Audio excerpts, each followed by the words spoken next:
What's up, guys? It's Rain City MMA. Your boy Bryson here with Joey. And today we're breaking down the last fight card of the year. We got a fight night in the Apex. I know it kind of sucks, no crowd, but a banger of a matchup. Manel Kape versus Brandon Royval. And shout out Joshua Van and Peter Yan and our bet guys. We've hit 4 times in a row for y'all, and we're going to keep it up. Or I think we've hit 3. We're about to make it 4. But we're killing it right now, and we're going to continue. And, let's finish the year strong. Matchup we got is a flyweight women's matchup between Jamie Lynn Horth and Teresa Blade. Blade is coming at minus 145. Horth is plus 120. I'm going to go Jamie Lynn Horth. I think she's fought really solid competition. Veronica Hardy. I forget her last one, but it was also solid. Good defensive grappling, decent takedown defense, has fought good people, sharp technical boxing. Teresa, she hasn't fought since June 17th, 2025. She is young, so she's probably been working on her skills. She's kind of ground and pound and first rounder bust. Like, she can finish you, but I don't see her winning this decision. I see Horth coming out there using that range and just staying long. She likes to work on the outside, so I'm going to go Horth at plus 120, but this is one I'm probably skipping on. Who you got, Joey? Yeah, guys, I also got the same thing. I got Jamie Lynn Horth in this fight. I just think Blade, she lands 1.18 takedowns per 15 minutes, guys, but she has a horrible takedown accuracy at 27%. And Horth, on the other hand, she lands 3.52 significant strikes per minute, and also at the same time, she has great defensive grappling. She's a super sharp technical boxer, and I think she gets it done here, guys. I got Horth money line in this fight, and on a long shot, Horth decision. All right, guys. Next up, we got a bantamweight women's matchup between Melissa Croden and Luana Santos. Santos coming in at a minus 150 favorite, and Croden at a plus 125 dog. Guys, Santos, she shows to have a good jiu-jitsu game. Great takedown defense at 83%. But Croden's a different type of beast, guys. I saw her fight in person, and she puts a pace on these girls. She has an excellent gas tank, and, when the firefight happens, guys, she's always on the end of the punches. She lands 6.1 or 6.81 significant strikes per minute, which is insane. Her dirty boxing is next level, and she's fought, nasty, pretty tough competition, guys. So I got Croden money line in this fight, plus 125, and maybe Croden decision or late finish. But I'm just going Croden money line. Who you got, Bryson? Yeah, I'm also going to go Melissa Croden at plus 125. I don't know why she's the dog here. You got, Croden's fought people like Cavalcanti, one of her losses, and then another loss is to a 5-1 girl. I'm blanking on the name, but I think it's Myra Myers. She fought in PFL, 5-1, really good. Luana Santos is losing to girls like Casey O'Neill. Croden can grapple. She has the defensive grappling, which I know Santos is going to try to do. And anytime this fight's on the stand-up, guys, Croden's the one with the 3-inch height advantage and 3-inch reach advantage. I see her taking over. I see her being too much for Santos. And I actually see a round 3 finish. I think Croden can either sub her, knock her out with some ground and pound, just overwhelm Santos. I don't think she's ready for this level, and I think Croden at plus 125 is a steal, guys. I would definitely recommend betting on her. All right, guys, next up we got a heavyweight matchup between Sean Sharaf and Steven Asplin. I got Steven Asplin here. Oh, my bad. The odds, Asplin's minus 220. Sharaf is plus 180. Give me Asplin. He looked good on Contender Series, guys. I didn't expect him to come out and do what he did. He puts on great forward pressure. He showed me adversity. One of his only loss, by the way, guys, is to Denzel Freeman, that guy who fought last week or 2 weeks ago against that Polish guy. He's a heavyweight, former Marine. He's pretty good. Asplin, 5 wins by KO, constantly walking you down. Sharaf constantly shooting takedowns, hasn't fought since October 2024, guys. We got a guy on a 2-year layoff here, and he's coming back at the last card of the year in the Apex. I like that for Asplin, and I think he gets the first round knockout as well. So I'd take him at minus 220, but I'd look at round 1 and his KO because you might get minus 110 or plus 110. Who do you got, Joey? Yeah, guys, I watched Asplin's Contender Series fight. I was kind of low on him at first. I didn't have any money on that fight, and he really impressed me, honestly. Sean Sharaf, he is constantly shooting takedowns.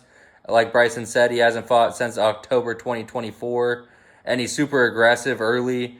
But, guys, he doesn't check any low kicks, so there is an easy way for Asplin to win, by KO, getting those low kicks going, just taking away his power from him.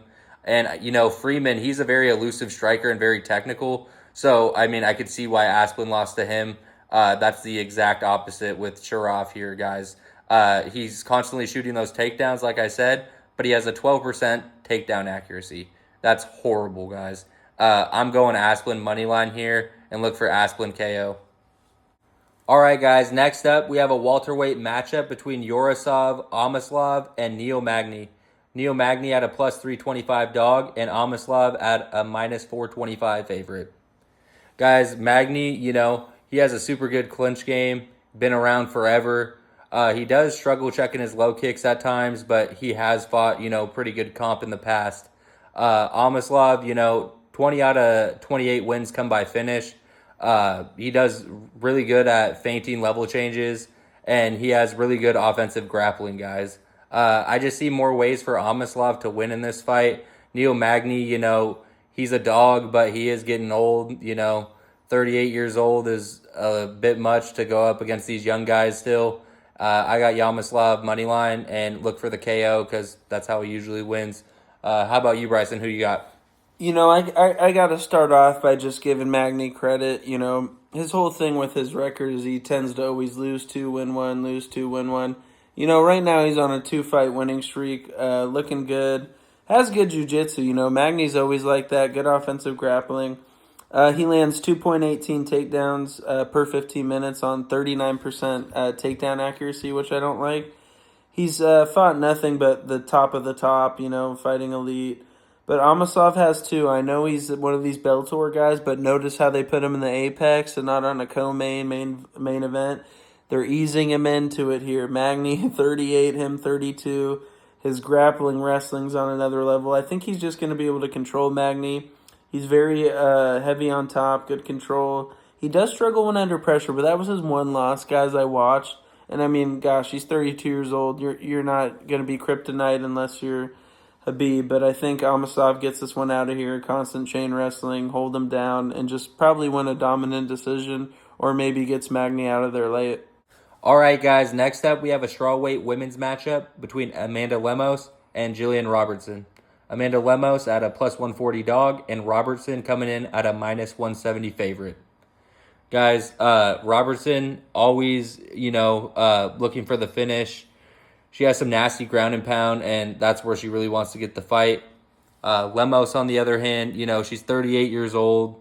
She struggles off her back when taken down, which Robertson loves to do to people. Her takedown defense is also pretty bad at 64%. She's a pretty good counter puncher, I'll give her that. But, she has only landed 25 plus significant strikes once in her last 5 fights, which is insane. I got Robertson. I just don't see a way for Lemos to win at all in any capacity. And she's also to that age where, she might be a little checked out here. So Robertson moneyline and maybe look for a finish, whatever you feel like, sub or KO. Who you got, Bryson? So we're going Julian Robertson, and she's going to be our first leg at minus 170, which I think is an absolute steal. She lands 2.74 takedowns per 15 minutes on 40% takedown accuracy, has high-level offensive grappling and boxing. She's getting better. I like how she trains with Dean Thomas. Dean Thomas is her main coach. He coaches Sean Brady, Jillian Robertson, Aljo. He really likes those grapplers, wrestlers, and people who can put themselves in dominant positions, and that's what Robertson does. She has a great gas tank. 12 out of 16 wins come by finish. So I could see her getting Lemos out of there. Lemos is going to be the better kickboxer. She has some good kicks, stays on the outside. But like Joey said, 25 plus significant strikes once in your last 5. That's very concerning. She's too counter heavy. I think Julian is not going to give up, and she's not going to be tired. And this is in the Apex too, guys. Lemos isn't going to have that cage to move around like she did against Tatiana in Texas or Lucendo on pay-per-view, I think, in Vegas. That's not going to happen this fight. Julian Robertson's going to beat her ass, and she's going to win and maybe finish her late. So she's going to be our first leg at minus 170 and lock her in. All right, guys, we're starting off the main card, last one of the year. We got a heavyweight matchup to start it up. We got Kennedy and Nzechukwu versus Marcus Buchecha. Nzechukwu coming in at minus 150. Buchecha's plus 125. I will tell you guys right now, I am not taking any part of this fight. I hate Nzechukwu. I hate Buchecha. I mean, this is going to be like this is the worst heavyweight fight the division can make right now. Two absolute bums. And Volter Walker's good, guys. But yeah, I didn't know Nzechukwu was going to start the fight with his hands dropped, let Walker punch him in the face, take him down, and heel hook him. Yeah, if you would have told me that, I would have bet Volter Walker. But no, Buchecha, he's the jiu-jitsu guy, great grappling credentials, looked awful against Boudet, has 9% takedown accuracy. Hello? I mean, we're not even talking 10%, 9%. That's unheard of in the UFC, not UFC level. I guess I'll take Nzechukwu, but gosh, I hope they both knock each other out if that's possible. Just unconscious, double knockout. I'm done with this fight. Who do you got, Joey? Yeah, guys, this fight is pretty crazy. Buchecha, his cardio fades after the first. Lacks his technical boxing and has 5 first-round finishes. That's the only thing he really has going for him. And Nzechukwu on the other side, he lands 5.33 significant strikes per minute, but he does drop his hands a lot, like Bryson said. His takedown defense is pretty good at 80%, unless your name's Volter Walker. Buchecha, on the other hand, with his 9% takedown accuracy, I don't think poses much of a threat. I got Nzechukwu money line and maybe knockout just because Buchecha pays after the first. All right, guys, next up, we got a featherweight matchup between Makizel Costa and Morgan Charrier. Morgan Charrier at a minus 115 favorite and Costa coming in at a minus 105 dog, slightly. Guys, Costa, he's very strong in the clinch and has great BJJ. He lands 1.9 takedowns per 15 minutes. He's a bit of a beast on the ground. Charrier, on the other hand, he has some real pop in his shots, and his takedown defense is pretty good, 83%. He shows, to have high-level judo and has fought elite competition. Guys, this line's super close. If I had to pick, I'm going, Morgan Charrier this fight. I see why you're picking Mel Costa because the line is so close, but I think he can get it done. Mel Costa, though, he does throw some nice body kicks. So, I'd be weary on this one, but if I had to take a pick, it's Charrier money line. Who you got, Bryson? It's going to be a real close fight. It's in the Apex, so I do think that slightly favors Charrier because when he's going to make it an ugly fight, he's going to make it an ugly fight. That's what he does. They call him the pirate for a reason. He's going to come steal your soul. That's what he does. He does have a poor feint game. That's one thing I don't like about Charrier. He could change levels a little more and maybe feint. Costa is going to come with those body kicks like Joey was saying. He lands 4.44 significant strikes per minute. Does leave his chin in the air, but has that good jiu-jitsu. I'm interested in the clinch. Where this fight dictates and who wins. Who does better against the fence and who's pushing the pace. But, gosh, I just don't see a world where Morgan's not doing that. We even saw Costa where he slowed down in that C-Rod fight against Christian Rodriguez. Rodriguez lost the first 2 but won the third. You don't want to leave Charrier there for the third round because he will take you out, which we just saw happen to Nate Landwehr. So do not let Morgan be around. If Costa leaves him to the third, and let's say he's down 2 rounds, go live bet Morgan. I think that'd be a great live bet if you want to play him that way. But I'm going to skip this one, but lean Morgan. All right, guys, we got the featured fight of the night, a fun middleweight matchup. We got Cesar Almeida versus Cesar Olajaychek. Yeah, I don't know what they're doing with the names right there, pissing me off as well. But Olajaychek is minus 200, making his debut. Don't get him mixed with his brother. This is his younger brother, 25. The other one's like 34, 33. But Cesar Almeida, he's coming in at plus 165. You know, we got a tale of two tapes here. Almeida's 37 years old. Olajaychek's 25. I just like Almeida here, guys. I know he's 7-1. He's so young in UFC. Olajaychek 16-3. He's training with the Fighting Nerds. Has 10 first-round finishes. Showing improved takedown defense. He showed that against Theo Hag in his one Contender Series fight. That guy's a really top-level wrestler. He trained in Dagestan actually for a bit, but then came back to the States. But Almeida has that one-punch KO power, excellent kickboxing style. He's not going to have to worry about the takedowns. He has bag takedown defense at 60%. I mean, I'll be shocked if Olajaychek implements the grappling, but I see this standing on the feet for most part. And if it does that, I see Almeida eventually catching him with a counter left hook. Gosh, that seems to be the Brazilian's favorite, and he also has another nasty one himself. He's also beaten Alex Pereira in kickboxing. I know that's kind of getting old now. We always bring up people who used to do that, but I think Almeida's the real deal. I think he can beat an Olajaychek, especially with how aggressive he is. If he's anything like his brother, he'll get finished, and I'm going to lean the dog here. Who do you got, Joey? Yeah, guys, I'm also leading the dog in this fight. Cesar Almeida or whatever. Olajaychek, his younger brother. He has made a little bit of strides, but training with the Fighting Nerds and putting everything together, I just think it's too quick for him against a guy like Cesar Almeida. Cesar Almeida has 58% striking accuracy, significant strike accuracy, guys. He throws a nasty left hook, like Bryson said, and he has great cardio. This guy's not fading. So I could see a way for Olajaychek to fade in maybe the third round and Almeida take over. So I'm going Almeida money line in this fight, and yeah. All right, guys, next up, we got the co-main event of the evening. Giga Chikadze versus Kevin Vallejos. Giga Chikadze at a plus 230 dog, and Kevin Vallejos at a minus 285 favorite. Guys, Vallejos, he's been killing it.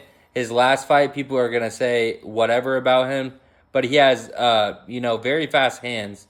He puts together his combos super well. He's only lost his last fight and to Jean Silva. Giga Chikadze, on the other hand, he times his low kicks pretty well, and he throws at a low volume at times and tries to be too technical. I see Vallejos taking advantage of that, guys. Vallejos, once he sees his striking is working, he won't go away from it until he finishes you. He's a beast. He cuts off the cage insanely well. And I just see him going for the finish here. So I got Vallejos money line and Vallejos KO in this fight. Who you got, Bryson? So we're going Kevin Vallejos as our second leg here. First leg, we got Jillian Robertson at minus 170. Next leg, we got Kevin Vallejos at minus 285. 13 out of 16 wins come by finish. He didn't get it in the Danny Silva fight, and Danny Silva was being real dumb, emoting.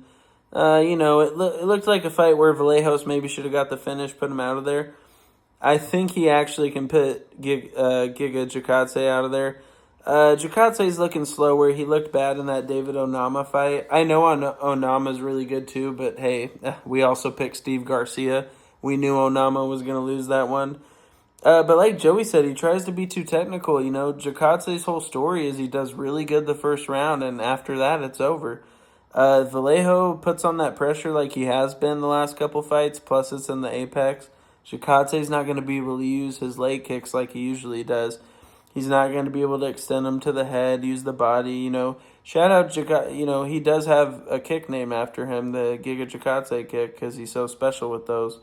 So his kicks are really good, but Vallejo, I just think he has a great gas tank on him. I wouldn't be shocked if he showed and said, fuck it, I'm going to implement my own offensive wrestling and take this guy down. I could see Vallejos winning that. So I just see him winning in all aspects of MMA. So we're going to go Vallejos money line. Gosh, if I had to lean away, I'd probably say a late finish. But I wouldn't be shocked if Jacate survived. But we're definitely going Vallejo here and Julian Robertson. And I think you guys can guess the last leg.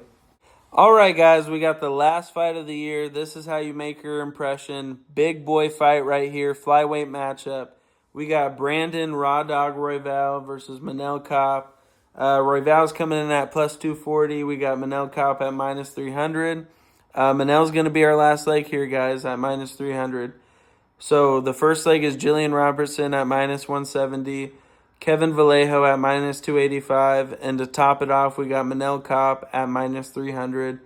I love Brandon Royval. You guys know we're huge Van fans. I respect Royval. He gave him his toughest fight, fought hard as hell. Does really good at closing the distance. Royval does that well, throws at a very high volume. But he got pillow hands, guys. These punches don't do much when they're hitting people. He lands 5.55 significant strikes per minute on 41% significant strike accuracy. He's throwing a lot of volume, but he's making up for the lack of. He doesn't have the power, and he doesn't put combos together well. He's just kind of headhunting a lot. Manel Kape is literally like a build of Van, and that's why I think he's going to struggle. Great takedown defense at 81%. I could see Royval implementing it, but I don't see it. I don't see him doing it. I think he's going to fall in love with the hands and the apex. Last fight of the year, he's going to look for some bonus money. Manel Kape, super athletic, durable, times his counters well. Shows a very smooth feint game, too. I mean, what he did to Bruno Silva and Suamabayev, we're talking about back-to-back knockouts now in the flyweight division. That's not no joke. So I'm going to go Manel Kape, and I love Royval, but getting dropped by Van in the third round.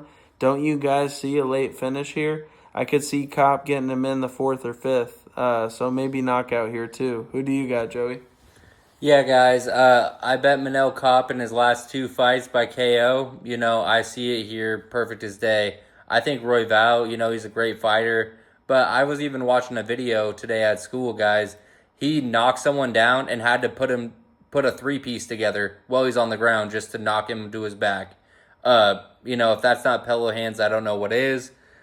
He puts together, super good boxing combos, but, at 43% striking defense against Manel Kape, guys, Manel Kape's going to put a pace on you, and that's going to go down on Saturday night. Manel Kape, super athletic and durable, great takedown defense at 81%. He has some real power in his hands, and he lands 5.04 significant strikes per minute on a 55% accuracy. Guys, he's going to find the finish late, I think, maybe like late round 2, round 3.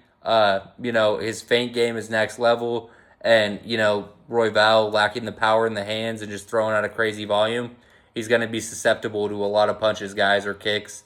6-1 in his last 7 fights for Manel Kape and 57% striking defense. Give me Manel Kape money line and a long shot, Manel Kape KO. All right, guys, thank you so much for supporting Rain City MMA. We appreciate everything you do for us, the likes, the views, subscribes. Every week we put these videos out for you, and we just hope for a better result. And we got another winning parlay for the 4th week in a row, guys. We're on a 3-fight winning streak, or a 3-card winning streak, and we're going to only keep it going. So first leg, Robertson, minus 170. We got Vallejos coming in at minus 285. And then Kape for the last leg, minus 300. Lock it in, guys. We'll see you at the cash counter for a 4th time. Let's go.